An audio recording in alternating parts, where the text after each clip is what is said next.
Good afternoon, good evening, good morning, whenever you happenstance to this Truth Bomb Riff. My name is Patrick Lovell, and I am so grateful to be joined by the illustrious team of the new Untouchables. And we're recording on Friday, June 6th, which is obviously a very important day considering everything that we're all in the midst of. Um, and I'll wax poetic on that just in a moment, but I want to do some introductions first because we have a new addition to this particular recording, and that's my longtime colleague that I'm going to introduce first here on the upper right, a gentleman by the name of Eric Vaughan, who needs no introduction to the group here on the screen, but to the audience itself. Eric and I have been working together for years, both in filmmaking and documentary process, and we are the team that brought The Con to the world, featuring the folks that are obviously here. And it's going to be amazing. On my upper left, we have Marc Dann from the Dann Law Firm in the great state of Ohio. Immediately below him on my screen is June Carbone, the Rabina Chair of Science, Technology, and Law at the University of Minnesota. And to her immediate right, of course, is the legendary William K. Black. And I know that will make you blush because it's just William K. Black for anybody who knows, but obviously a gentleman who we've relied on for a long time for guidance in this tumultuous time period that seems to never end, quite frankly. And I prefaced D-Day because, of course, on this fateful day, the United States and our allies had to exert tremendous sacrifice to break the iron wall of obviously the fascist defense forces in Europe. That would then lead to the liberation of Europe and everything that has morphed our world since.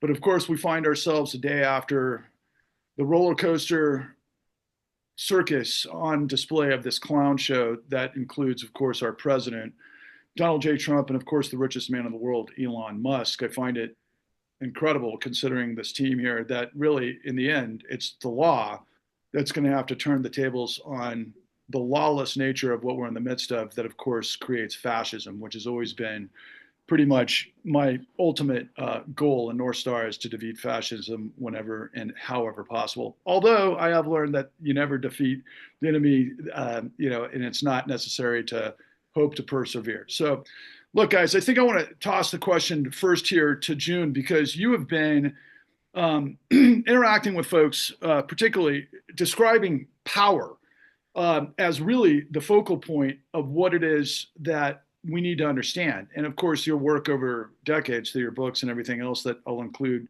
links in the discovery below, is the subject through which you've had a great deal of research for years and years. Can you kind of set up how you're responding to this incredible display of, I don't know, embarrassment really, but undergirded by really the subject of power, which would be London? Sure. Well, when you move from institutionalized power to personalized power, you select for people characterized by narcissism, uh, often sociopathy, the willingness to use other people to accomplish aims, transactional leadership. What did you do for me in the last week, or yesterday? And when you select for that type of people, you build in instability. You build in instability because of the leadership style, but it's also like, the description of Game of Thrones. There can't be two alpha males in the same room. So they're using each other, jockeying for position, and the moment one feels they're slipping, uh, in the war of all against all, the knives are bared. And that's what we've seen. I mean, these are two con men uh, who want all of the riches for themselves and are looking for the angle. And the moment they're not on top, they're losing. If they're not getting everything, they're losing. And losing is the biggest threat to their egos, not to mention their fortunes. The latest news flash is Elon Musk's holding in Tesla took a $34 billion hit today.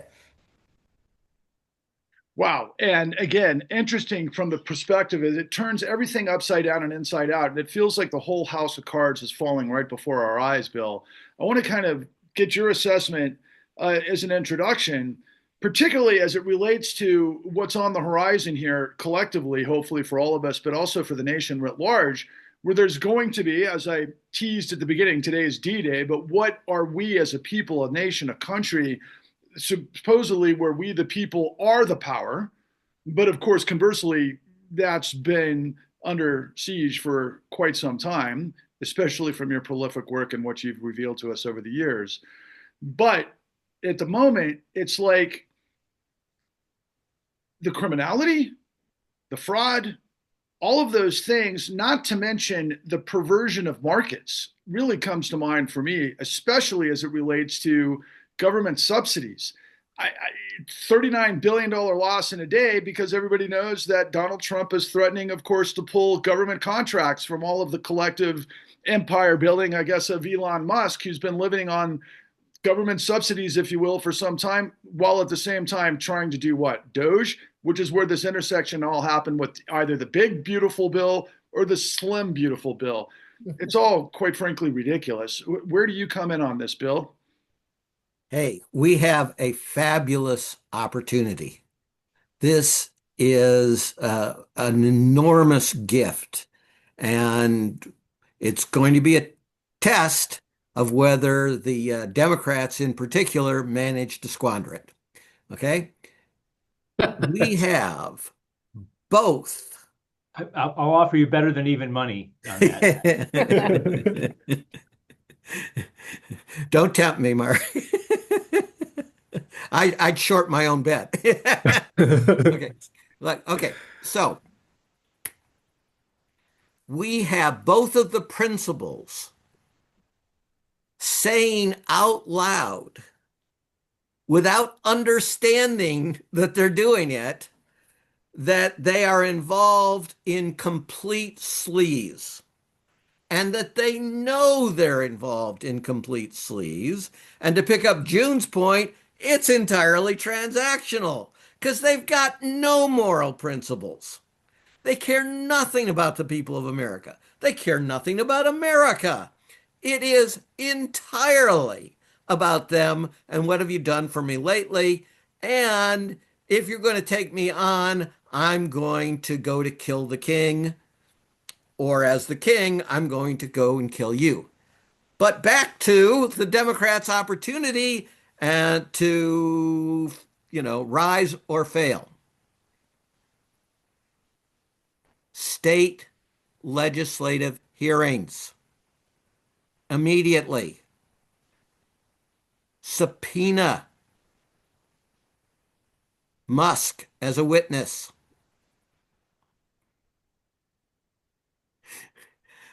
Invite Donald Trump to testify. Have a chair for Donald Trump.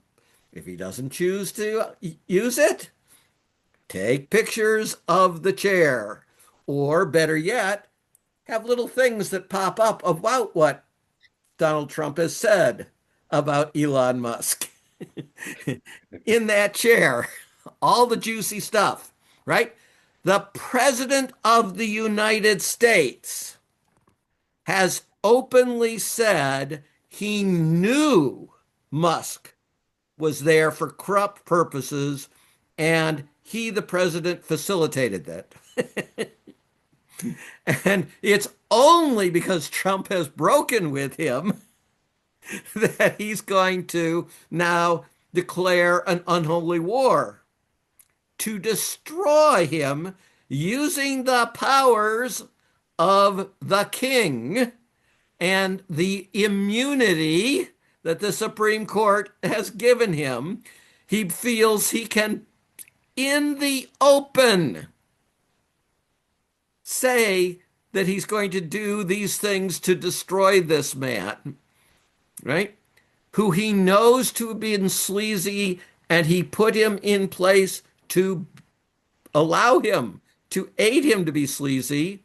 And we have Musk testifying that I'm the reason this man is president. Not testifying, but stating publicly. Yeah. I am the reason this man is president. But for me and my unbelievably massive contributions, he would not be the president of the United States. So those are absolutely appropriate legislative leading. Consider a whole passel of conflict of interest. Anybody that has a nexus to Musk, any state that has a nexus to Musk and his operations, which is pretty much everybody because it's a big friggin' company, should have those subpoenas out this next week. Right? And then what we've talked about. Don't do your conventional hearing where you get 3 minutes per person and there's all this stuff, in the opposition and such. Have somebody serve as counsel who will do the questioning. And if you have control over the rules, and in almost all states, you can say, here's what we're going to do. We're going to get an hour and a half or 2 hours and a half or whatever of questioning. Then the other side can have 2 hours, whatever, the same amount of questioning time. And you do that twice, and you make it a 3-day hearing. And you call other experts that explain why this kind of corruption destroys America and destroys a market system. So, Democrats. Now, remember what Mark's instant reaction was. I want you to disappoint Mark. Amen. Well, on that note, I'm gonna, obviously you got plenty to run with, Mark, but just if you would, I mean, the thing that I saw this morning that I thought was so fascinating, in addition to everything else that's, unveiling, but particularly from the sources we have access to, who are experts in all things, legal unraveling of fraud, right? And of course, in the context of the Supreme Court's murkiness, right? Because what constitutes everything we've been in the midst of is the fact that Eric and I had the great opportunity to go on a great adventure of discovery through all of you guys that would then provide all of the detail that would then, be a part of the indictment / trial to the grand jury, I suppose, of the American people. But that notwithstanding, Jennifer Taub said this morning, just like Bill did, when just looking at the written evidence and what was stated in that volley of what we watched unleashed yesterday in this mayhem of just circus, everybody's, who doesn't know any better is focusing in on almost like they're eating popcorn. How many times have we seen this meme where it's like it's entertainment, right? But meanwhile, they're literally providing the details that professionals like you could use based on the actual, the bar of intent and / all of those other elements that are criminal in the context of, or civil, depending on how you're going to unravel it. But I mean, my God, quid pro quo, we just saw it unravel in the email thread and the chronology of what went down yesterday that Bill just demonstrated. Can you start there, Mark, and then maybe work into your patented lost opportunity for the Democrats and what we can do to make sure that doesn't happen? Just give me 15 seconds. You subpoena not just the witness, you subpoena documents, but you start the hearings next week. Yeah, I think time is of the essence. We have a country with a very short attention span, and so I think you have to seize those opportunities when they come. And I think that's what Democrats have been particularly bad at least since in the 150 days since Trump's been president. Well, this spurs a lot of things to think about. I could expand Bill's suggestion to include congressional Democrats can hold hearings, not just in their districts, but in the districts of where persuadable voters reside, and ask the questions that need to be asked, and bring in the experts to explain what's going on. Attorneys general can convene hearings. We used a little known power in the AG's office to investigate potential consumer fraud issues. this would be a great opportunity for state AGs to exercise that power. I held hearings all over the state on payday lending that laid the groundwork ultimately for the state, for Ohio having now the best payday lending law in the country. But an attorney general hadn't held one of those hearings, I think, in ever.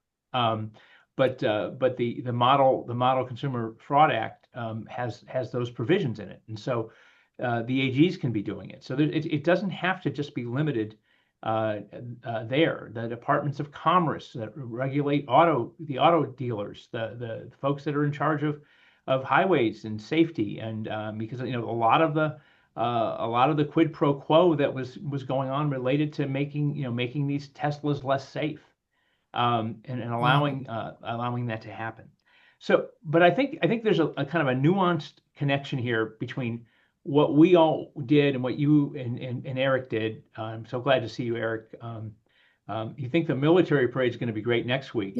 Eric they had 3 Goodyear blimps flying over Akron yesterday. Yes, they did. All 3, and it's I think it's been 100 years since all the blimps were united for a show of force. So that's and Eric is the pride of Akron, Ohio. So, but here's what I think Trump got elected for the very reasons that you two were able to bring to life in your documentary, which is that people had a suspicion that everybody was taking care of each other behind the scenes, and that the very rich were able to buy themselves a different level of justice than everybody else. We had a 2-tiered system of justice.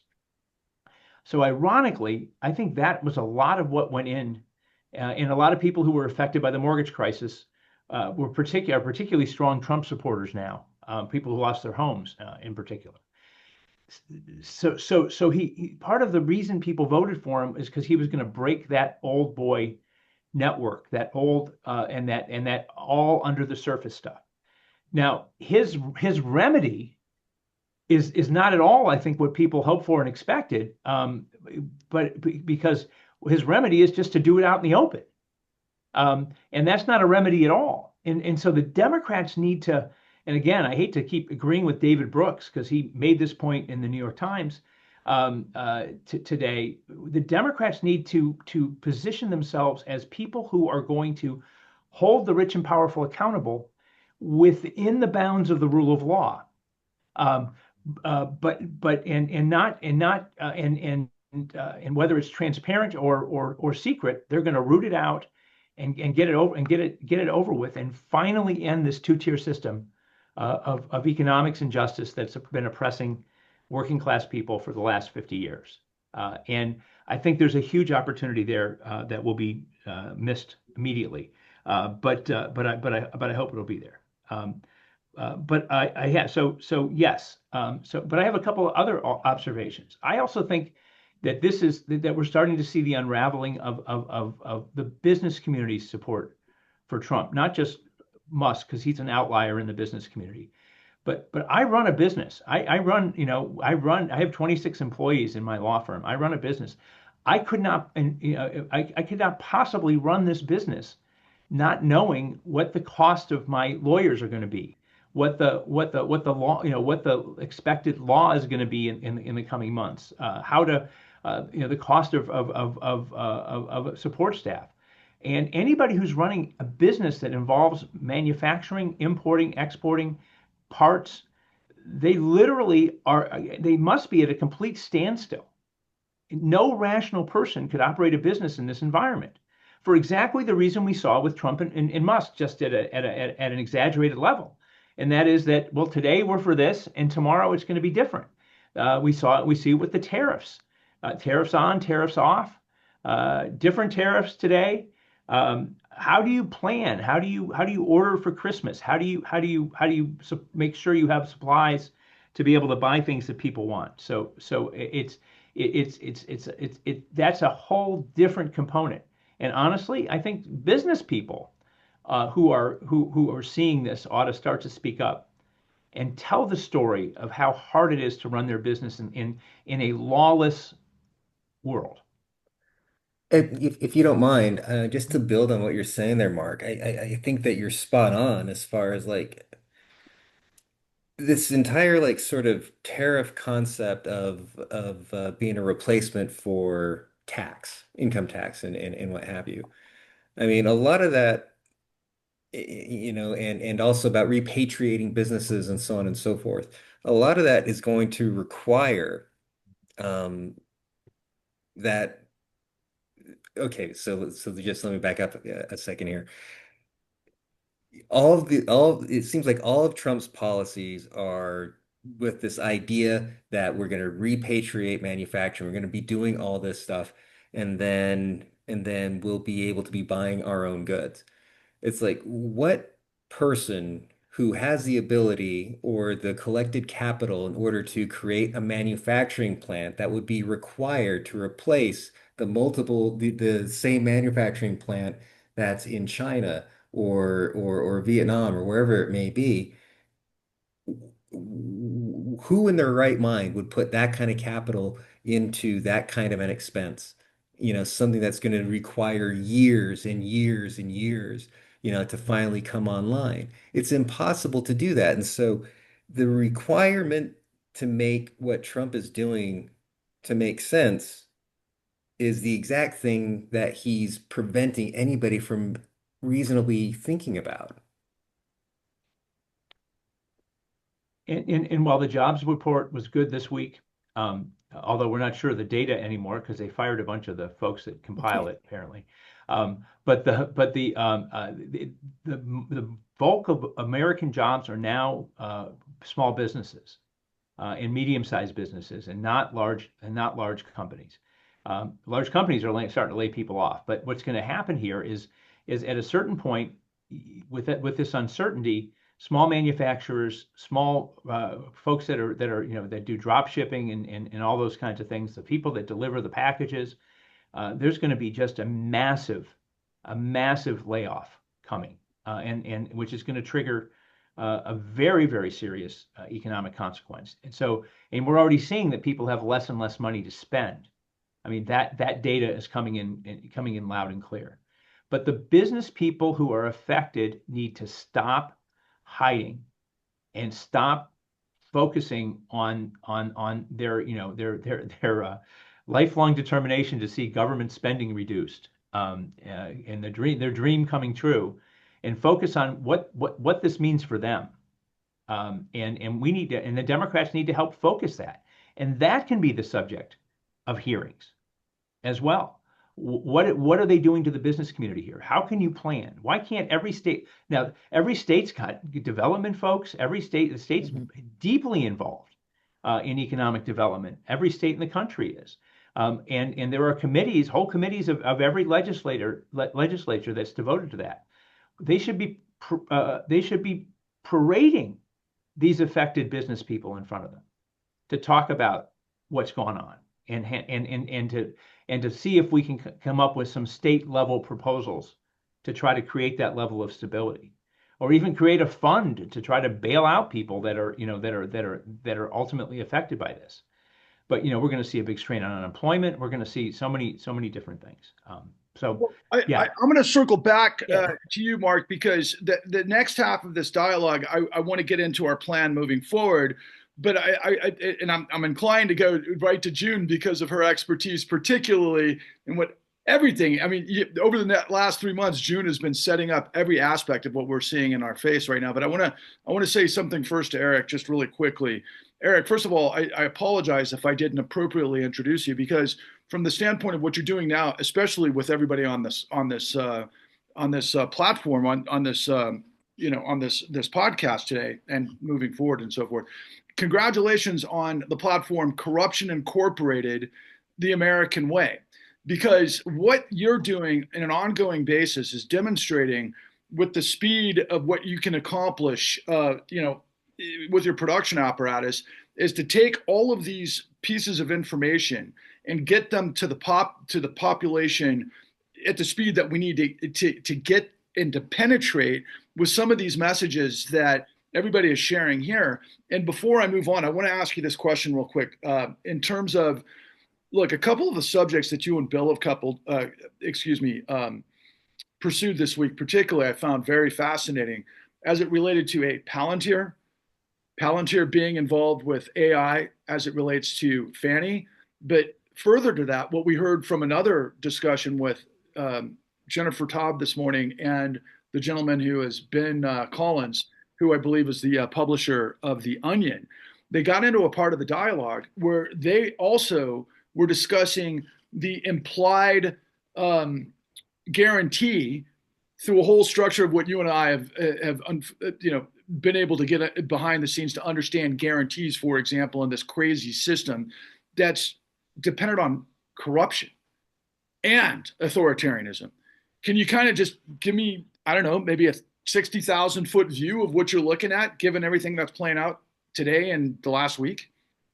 Yeah, I mean, I think to get into into everything that we talked about, that we basically bogart the entire rest of this program. But I think that as far as like Palantir goes, and Bill, you're going to be able to speak more intelligently about this than I am. But Palantir has a purpose as an organization. It's out there for a particular reason, and whatever it is that they're saying that they're dealing with one government department or another might not necessarily have anything to do with what their ends actually are. And so I think that, if they're selling to the Trump administration, I think in particular, and his supporters, that they're going to be doing this, this, and this, um, that might not necessarily have anything to do with what their actual ends are. But I think, Bill, I'd rather hand this to you just because I think that you're able to encapsulate it better than I am. Okay, so this, very much, in my view, fits in with how June started things out. This would be the no kings, another aspect of it.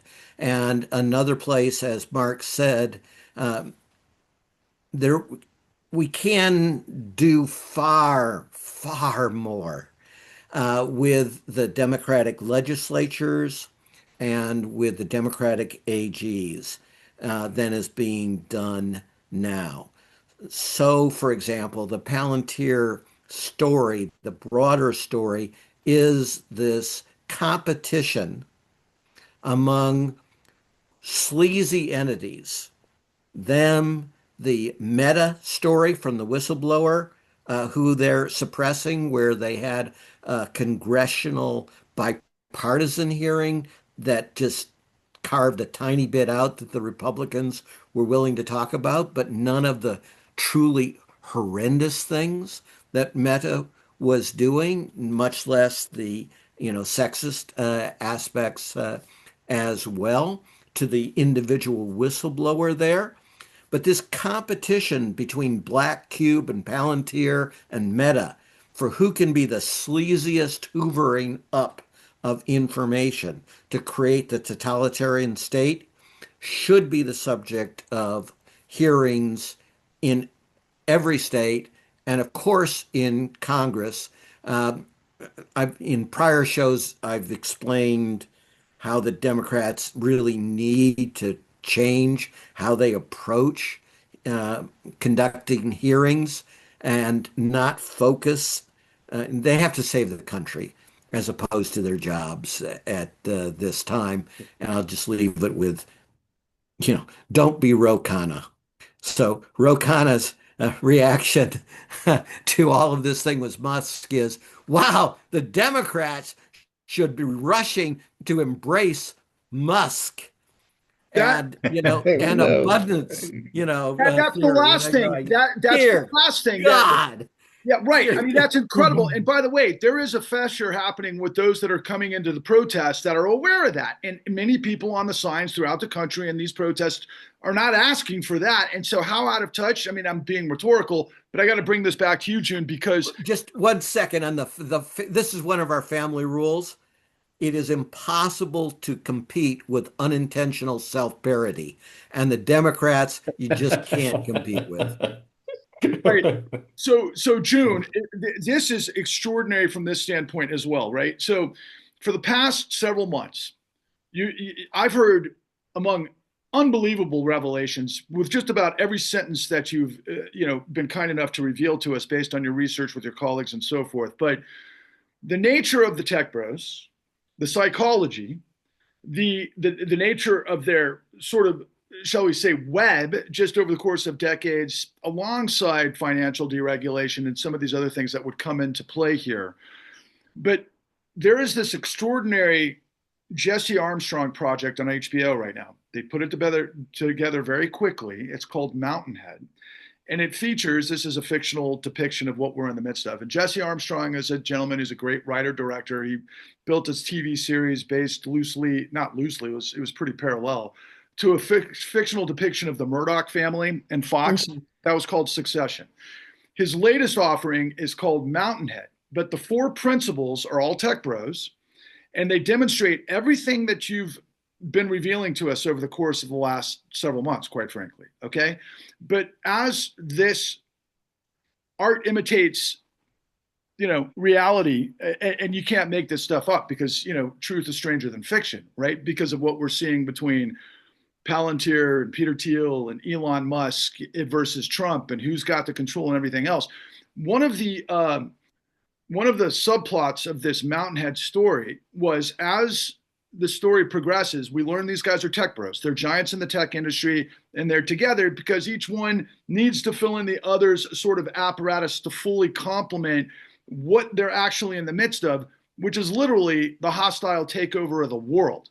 And to that point, they literally demonstrate that at one point, one of the actors suggests, hey, wait a second, you're talking about doing a coup in the United States, but doesn't that engage, obviously, aircraft carriers and nuclear weapons and special forces and all of these things? And one of the other guys are like, well, we back channel all of the information control of everything that's going on. And what ultimately this demonstrates is that through this authoritarianism, through this, let's call it Curtis Yarvin, philosophy and what you guys have been experiencing in Silicon Valley for the last 20 years, it all emulates what you've been telling us, right? And so here is this moment, again, where the other side of what you've demonstrated to us, and it doesn't, escape me that it's June 6th, D-Day, right? You have told us over and over and over, history informs us that, yeah, it only took a Great Depression, or well, I should say 2 world wars and a Great Depression, for liberty through all of the elements that would maybe become the New Deal and all of those sorts of things, which is just democracy when we think about it, right? Who has the power? Okay, so that's enough, ramp up. The moment, June, is encapsulated in both what I just laid out and what you've been telling us. So in terms of the American people's approach to this, right, and response, if they go the wrong direction with somebody like you said, Ro Khanna, playing ball for the kleptocrats, game over, right? Maybe you could give us some more insight based on really the wisdom that you've been exploring for the last several months. Sure. And I had wanted to follow up on Mark's comments, but I want to make several points here. First, on this idea of history, what takes place in the 19th century is the advent of industrialization, which destabilizes the entire developed world. And what you end up with as you begin the entry into the 20th century, besides massive corruption, is the consolidation of power. And the consolidation of power moves into finance. So you talk about Thorstein Veblen in, The Great Critic, 1910, about the fat cats. They move from making things to making money. It is finance that's the secret. When you look at Silicon Valley, we are now moving from the startup phase. All these individual companies that rose from what seemed to be nothing, created empires, and are now at the stage where they're no longer new. This is the period of consolidation of power. But what's the basis for power? Data. This is not about armies. It is about data. And the chilling story of today is the Supreme Court on the shadow docket again, where it's messing with TROs, that is, preliminary orders by district courts to just keep things in place long enough to find out what's really going on. And what does the Supreme Court do? It says to the Trump administration, Doge wants data, give it to them. The courts can't stand in the way. That's our most recent lawless. Why lawless? Because the shadow docket, this expedited procedure with no briefing, interfering with district court decisions that are in the process of getting information. The Supreme Court is stopping them in their tracks based on what seem to be procedural rulings nobody pays attention to, but it's all about amassing data as the source of power. And that's what Silicon Valley is built on today. So I'd be very worried about that. But I want to go back to Mark's point about small businesses, and I want to talk about the antidote to this. And I think it's twofold. So if you look at the Trump coalition and you say, who's there? There are two huge components of the Trump coalition. When we look at the MAGA base, we're looking at a bunch of people, a lot of them. You want to predict who's a Republican? Small business types. Dentists are much more Republican than doctors. Why? Because doctors often work for large hospital corporations. Dentists are small businessmen. Every small businessman hates regulation. Okay? They're all Republicans.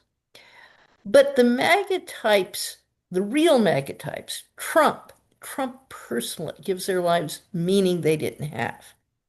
And then there are the people who hate Democrats, which includes small businessmen because they identify Democrats with regulators. What Democrats have to start thinking about is how we develop those two poles, those two bases for a political coalition. There's going to be a moment when the economy crashes, and people are going to be looking for villains. And Trump has set himself up to blame Musk. His base doesn't like Musk. They never did. I think Trump has already won that war. And the only question is, how far is he going? Steve Bannon's suggestion is we nationalize SpaceX and deport Musk, and that should terrify the business community. That is communism. It's certainly authoritarianism. But there's going to be a large part of the company looking for villains, and we have to think about how to supply them. There are lots to choose from. But the other step, and this is the harder step, is where does meaning come from? So at the height of the industrial era, Henry Ford is the brilliant innovator who comes up with the idea of the $5 a day job, later became known as the family wage, doubled the standard wage in the era, became pickier about who they selected, but ultimately provided lifelong employment. And when the unions in the 50s tried to build on that, they fought for secure employment ahead of higher wages. And that's the foundation of the era of industrial peace and prosperity in the middle of the 20th century. Where does security come from today? Democrats should be shouting from the hilltops. The big ugly bill is aimed at you, bros. It's aimed at small businesses. It will decimate state budgets throughout the country. It will decimate the most in the welfare states, all those Republican states that receive a whole lot more federal tax money than they pay in. It will, the insecurity in business, but also the loss of consumer demand will destroy small businesses. And Doge took a meat axe to change saw, in their words, to many of the things that make up the social safety net that gets you through a business downturn.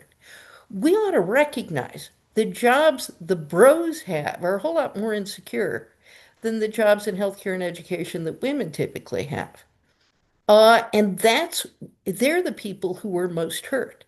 Right now, it's the Republican Party that tends to benefit from economic uncertainty unless we make them the targets.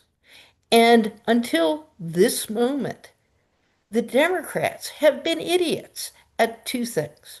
One, identifying Republicans as the source of the economic insecurity that bedevils most of the country, including the white collar workers about to be replaced by AI. Even Marjorie Taylor Greene says, oh, they're not letting the states regulate AI? How terrible. I didn't know that was in the bill. Um, but you also need an alternative agenda that gives meaning to people. So Stacey Abrams is talking about how wherever there's voter suppression, she goes in at the local level, works with people who know voter suppression is aimed at them, focuses on city council positions, and is trying to engineer a political revolution that gets people to identify with her movement. That's what we need. We need villains. And we'd be shouting now about what's about to take down the US economy. And we need heroes. We need a source of meaning for the people in the trenches. And I would suggest thinking about small businesses as a place where Democrats ought to be building a base is a good way to start. Let me On just that note, I'd like to suggest that we've got about 15 minutes less in this broadcast, unless you guys want to go further. But Bill, I think June just set you up perfectly from the standpoint that next week we're going to have an opportunity. I'm scheduled, but we've got a lot of work in progress to where hopefully everybody on this screen, in addition to those who have also participated with us, will represent the new Untouchables and a plan to move forward, given everything that, unfortunately, like you said, Rokana being one, has yet to be able to identify, and we could go on down the list, right? But here we have an opportunity with the No Kings. We have an opportunity with a population beside themselves, overwhelmed with this onslaught of everything from Doge to what we're in the midst of, and everything on a day-to-day basis, where it's so difficult to get traction to see a vision and pathway forward. However, you've developed the fight plan as well as another element of it. I don't know if you want to go into it in detail, but if you could give us maybe as much as you're comfortable with at the moment, because this will set the stage for hopefully Mark to be able to add further offerings by what you've already planted the seed of in this platform that can be integrated. How do we, the new Untouchables, respond given the moment?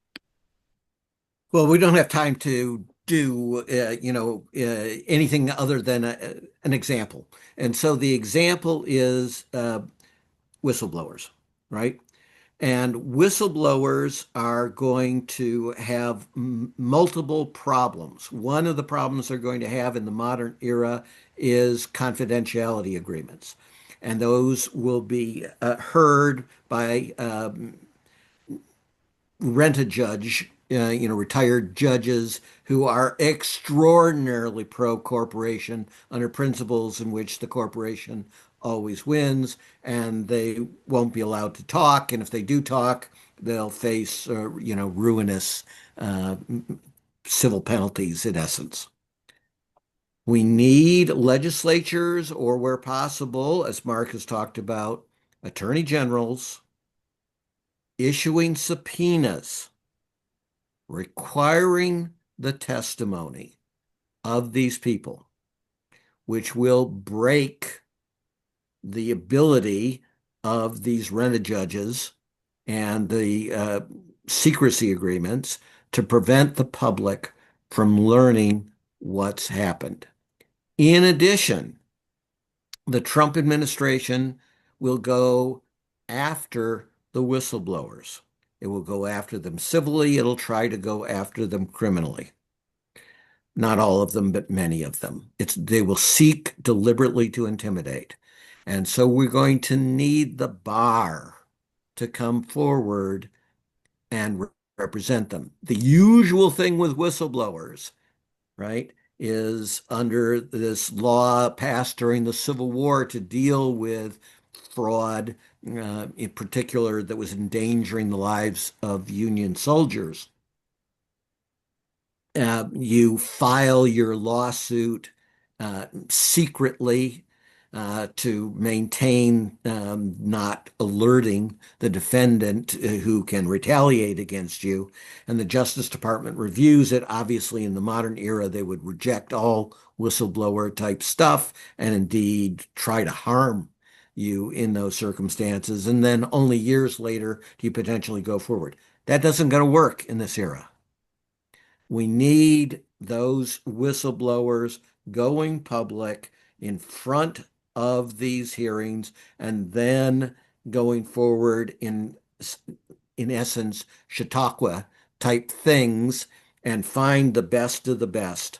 And we need the bar to work with folks, and we need to get the state legislators and some AGs really on board. That's why our first discussion right after June about this golden opportunity to get hearings involving Musk and such should be our entree when we talk to these state legislators, explaining the broader way they can bring all this truth to the surface where the public can learn it.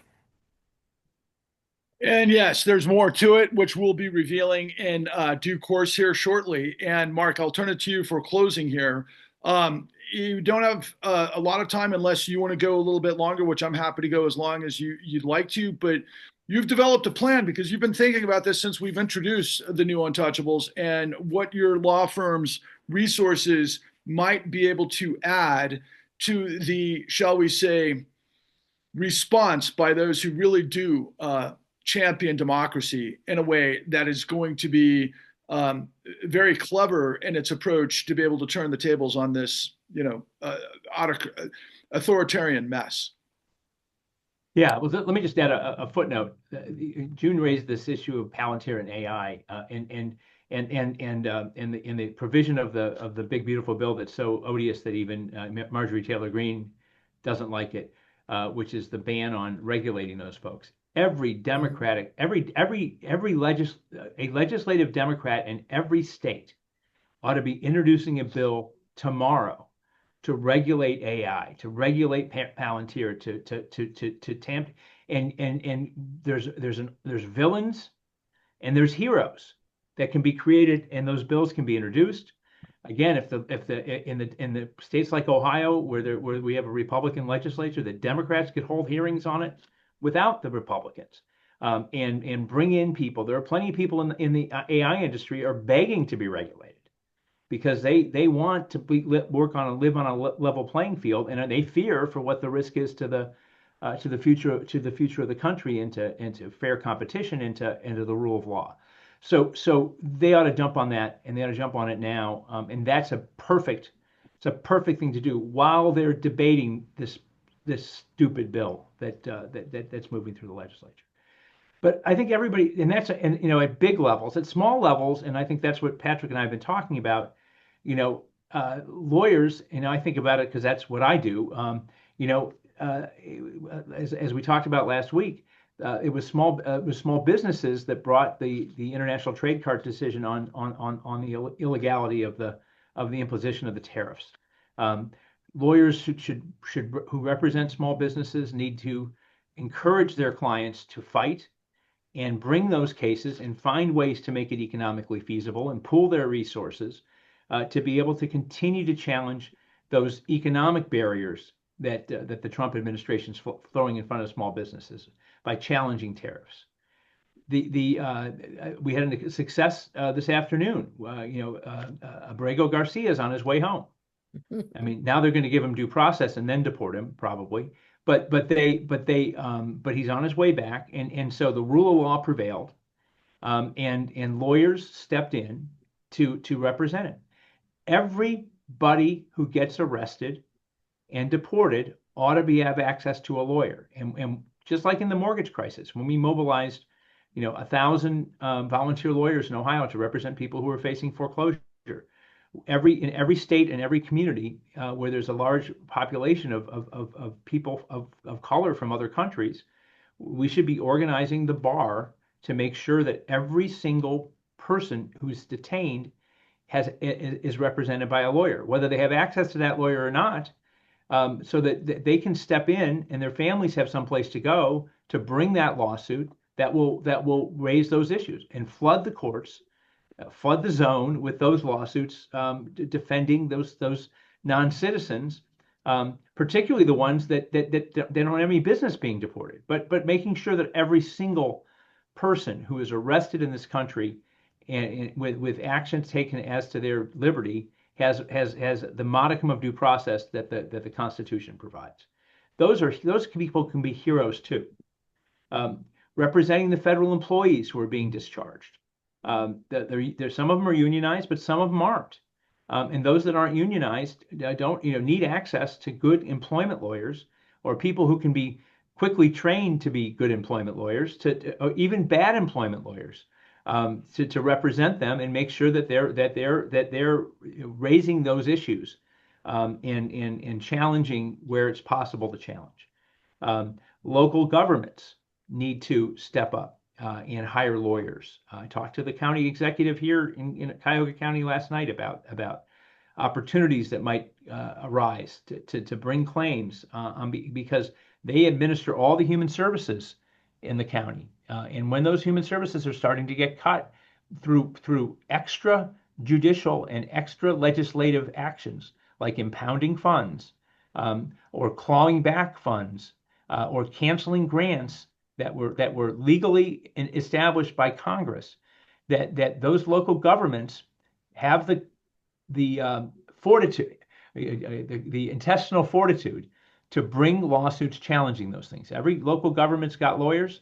Every local government's got a community full of people who would be happy to represent them and take on those issues. But no attack on access to government services that have already been approved by Congress should be left behind.